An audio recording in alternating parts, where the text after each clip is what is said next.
Discussing the Baylearn seminar that I attended yesterday about machine learning. Very, very good conference, highly recommended. Cutting edge people, research, interesting on all dimension, very optimistic also for me.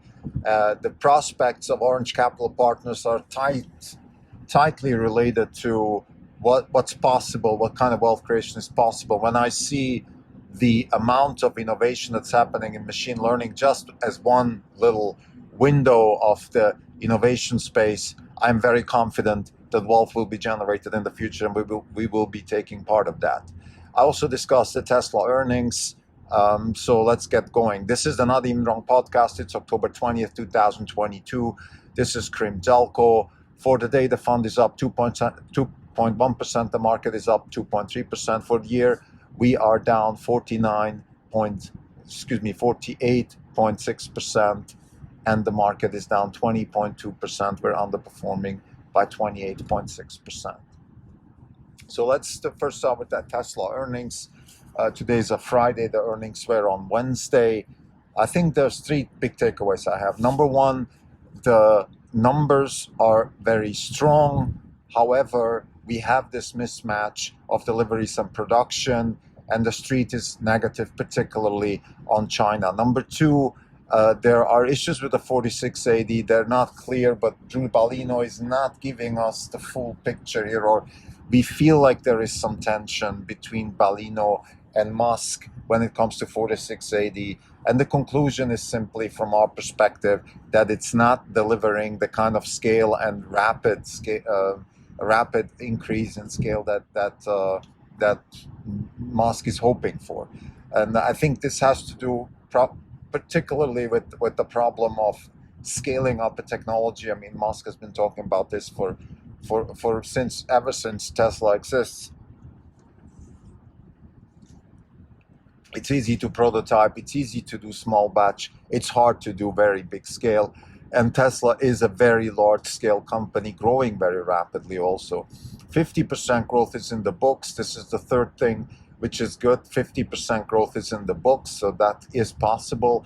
And more importantly also, we are still growing at high margins. Now, having said that, there is a possibility of maybe margin decline, just because prices could decline and you could have margin compression, but that's not even that scary to us. So I think here's the way we see it. Now, these are the facts. The way we see the Tesla situation is it's very similar to Apple in 2008. The business is definitely going to suffer, but it's not going to be the gung-ho business that we thought Tesla will be for the next 10 or 20 years. However, this is a small roadblock, a macro-driven roadblock. This is not what Tesla is concerned about. This is just simply macro. And what we're trying to say here is the following. Look, you can have road bumps.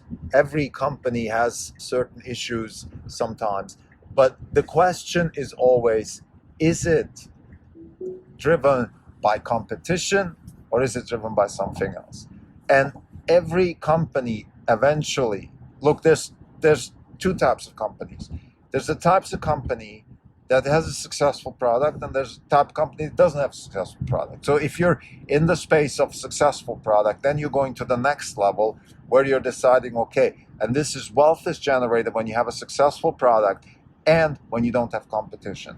So the question is, how is competition impacting the Tesla business? The answer is nothing so far. It's not even close. And this is a whole episode on its own, why that is the case, why we believe that.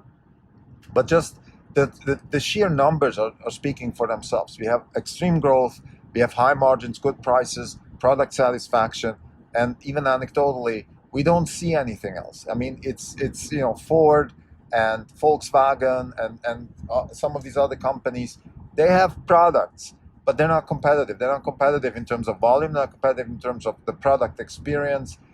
They're not competitive in terms of software, of connectivity, of over-the-air update capability, and they're certainly not competitive when it comes to price and margins. And every company that thinks that they can underprice the market for a while to get market share is wrong. It just doesn't work like that. So we believe that the Tesla competitive situation is very strong, that the macro is a headwind, and that's why the stock is reacting, in our view, absolutely overreaction. And even though we are still forced sellers because of our leverage, because we are down 48.6%, we stopped selling Tesla. So we're selling other components of our portfolio, even though Tesla is by far the largest portfolio, just because the value of Tesla at this point is incredible and we don't want to sell any more shares. So now let's talk about so this is the way we see it. Excuse me, before I get to the Baylorn part of this podcast. Again, very, very strong quarter. Potential for a slowdown in the business, but the slowdown is not driven by competition, which is most importantly. And we're very, very laser focused on competition. And this is a nice segue because the one competition where Tesla, in our view, is not cutting edge, is not fully way ahead of the pack, is actually artificial intelligence, because there are certain things in artificial intelligence where Tesla is kind of on the I wouldn't say they're catching up, but they're not as cutting edge as, let's say, they are with cars, or as SpaceX is with rocket technology. Here's what I mean. So the Baylorn seminar was an eye-opener in many ways. I met several interesting people. Let's say the head of Google Research was there, not in person, but he gave a presentation. Then I met the head of machine learning Genentech. I met a professor from Berkeley. There was also the head of Apple AI, Sami Benjo was there. So there was definitely some talent and a very intellectual, a very interesting conversation was happening. I think that Tesla is not behind, but they're not cutting edge. They're kind of in the pack. And this is one of the concerns that we might have. And when we talk to people, and here's actually the positive side of things. While maybe the current knowledge of AI is sort of leveled, I wouldn't say that Tesla is ahead of everybody else because of the problem set that Tesla is putting itself up against. So solving physical AI, solving things like the just a Model Plaid passed by me, and I have to say it's just an unbelievably beautiful, amazing car. Again, the nature of the problems that Tesla is solving, the nature of iteration, and the potential for building an innovation stack are so high that we believe that in a couple of years Tesla will be ahead, hopefully. But for that, they need to apply certain architecture. They need to make certain architectural choices in AI, which are crucial. And I think one of them is they have to, this is not, okay, let's talk about the takeaways of Baylorn, and then I'm going to relate this to Tesla. The takeaways of Baylorn is, first and foremost, language models are so good and so successful in predicting that we believe, and this is also, I calibrated with many people at the conference, that language models will be used as a foundation to do any kind of modeling. So for example, robots can be trained on language models.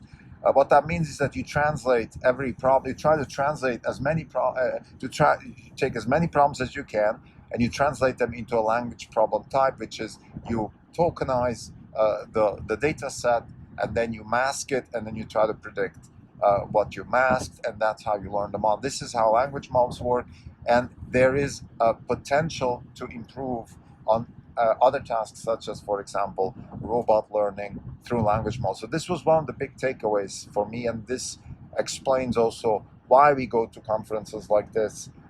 Just maybe as a sort of interlude here, why are we going to a conference like Baylorn? A conference like Baylorn, which is really a job fair for post-grad and grad students.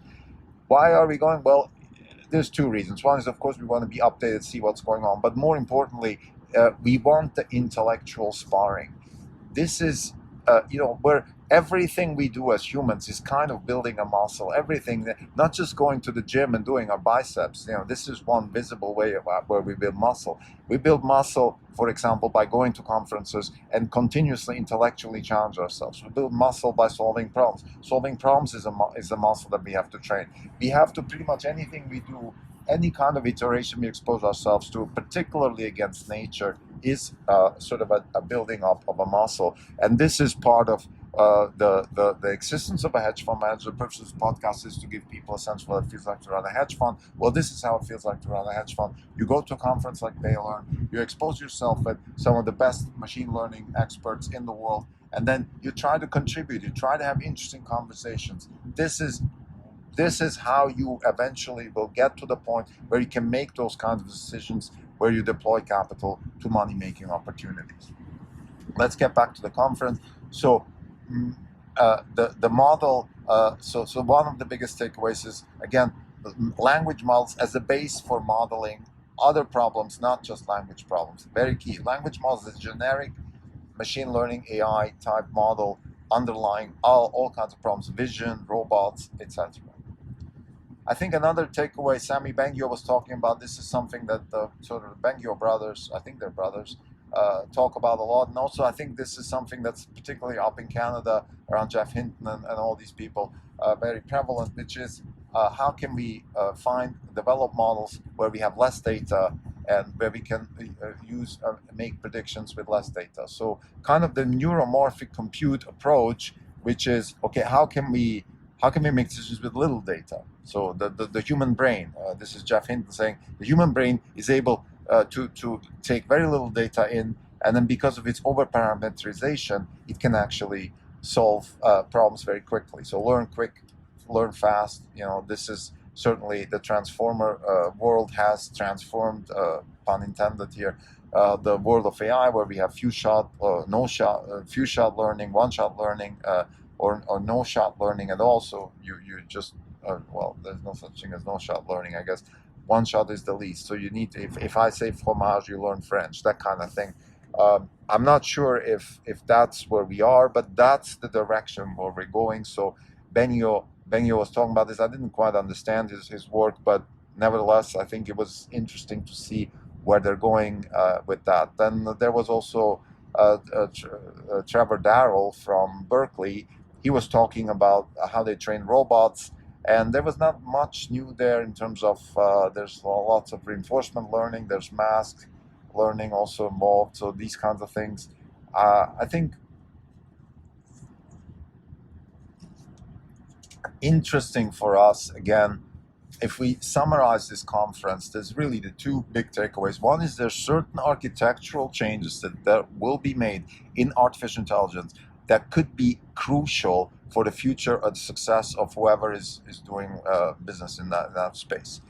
And I think one of them is, I think focus on language model is not a bad idea. At least this is where we stand today. It's a very fluid space, so it's hard to say what's the right thing to do today. And the right thing to do today might not be the right thing to do tomorrow because something else might pop up. So it's very difficult, and this is part of the reason why Tesla is not so cutting edge, because the innovation stack around machine learning and AI is still being built. So Tesla is not able to sort of run away with it. However, we believe that the problem set that Tesla is exposing itself to, which is this continuous interaction between let's say the car and the environment, that's a huge potential for building an innovation stack and running away with certain maybe narrower types of intelligence, but definitely intelligence. If we look at this conference, okay, there was, Trevor Darrell was talking about basically building robots very similar to the humanoid robot of Tesla. So it's the same thing, but they're not, of course, not mentioning Tesla. Then we had Sami Bengio's problem of learning with very little data. That's something Tesla is doing. But there was another thing, an anecdotal thing. I met people from Toyota, and they found ways to model how to model depth with just cameras. So basically, have a camera model depth, so you don't need LiDAR. And that's something that Tesla was doing years ago. And I think it just shows that in certain areas of AI, Tesla is definitely way ahead. In other areas, particularly when it comes to language models, they're not that way ahead because Google is that way ahead, because Google is a language company, an language interpretation company. Tesla is not necessarily a language interpretation company, but it could become a language interpretation company if you translate the problem of driving into a narrative. So the car, instead of seeing, is seeing and then telling the story of what it's seeing, and then from there we can have the inference engine predicting what to do next. So this is a vision that we have here in Orange Capital Partners. It's not, again, it's very, very cutting edge. I'm pretty sure that having a conversation like this with them will also be very interesting. We also are strong believers in reinforcement learning, which was another thing that Sami Bengio was talking about. He was talking about reasoning, and you know, quite frankly, if you ask me what is reasoning, reasoning in a nutshell is reinforcement learning, because it's just a way to adapt to the environment without just looking at data patterns and find ways to make smarter decisions based on fewer data inputs. And reinforcement learning, in our view, is the path towards that direction. I think the last thing I want to say about this conference, which is maybe the most important thing, or maybe not, it has nothing to do with machine learning. It has to do with humans. What do I mean with that? Well, here's the thing. When I talk to all these, PhDs and grad students and professors and so on and so forth, I have to say, you just feel, you can't help but feel that there's a certain inertia in the whole space, and this is also the strength of Tesla. Again, if you want to get back to why is Tesla so successful, well, it's the ability to galvanize all this talent. This is what really makes the difference. It's not necessarily the hiring the smartest people. I mean, certainly that's part of it, but it's galvanizing them around the problem. That is what's so exciting about Tesla, and why we believe that Tesla has the chance to be a success also in the AI space. But anyway, to summarize the conference, what is it what is it we're trying to say here? Well, first and foremost, the space is interesting. So there's lots of innovation, which is fantastic. When there's innovation, it's sort of like, think about it, innovation is, a field is a bit like or we call it a field, and it's kind of like a cornfield or a soybean field or something like that, where you're able to harvest, and things are growing. The humus is very fertile. There's lots of innovation. Language models, one, and the reinforcement learning, the other. Both of, by the way, courses that we're doing right now as we speak, the language model course with Karpati, the reinforcement learning course with Deep AI. And I think the inertia of the people is not in the knowledge or in the ability, in the opportunity space. It's just the nature of the people. The nature of academics is that they're conservative, that they're a bit lazy intellectually, that they don't have that muscle to fight in terms of defending their ideas. They want to be around people that think like themselves and all of that stuff. There's definitely herd mentality also. You know, a lot of people wear masks and people, things like that. So you can see there's a certain herd mentality, and that's something that doesn't fit well with Tesla. So that's one of the problems we highlighted often, which is recruiting. And that's just something that the way it is. The way you change that, of course, from a Tesla perspective, is to build your own educational infrastructure, and that's something maybe a couple of years down the road. To summarize, we have Tesla earnings, which are good, strong. However, macro risk is there. Stock is being punished for that. But the fundamental upside with Tesla is that the competitive situation is good, and that's the main reason why we would be concerned. The only place where there's competition, in our view, is on artificial intelligence. But we see the potential for Tesla to actually take that space and continue to innovate around the physical AI, which is something where the leaders of AI, which is particularly Google and Apple and Microsoft, I'm sure, but they weren't at this conference, at the Balon conference. Nevertheless, what I'm trying to say is that the nature of the problem that Tesla is tackling is so unique that we believe that that will give Tesla the ability to run away and also be a success in that field. Thank you.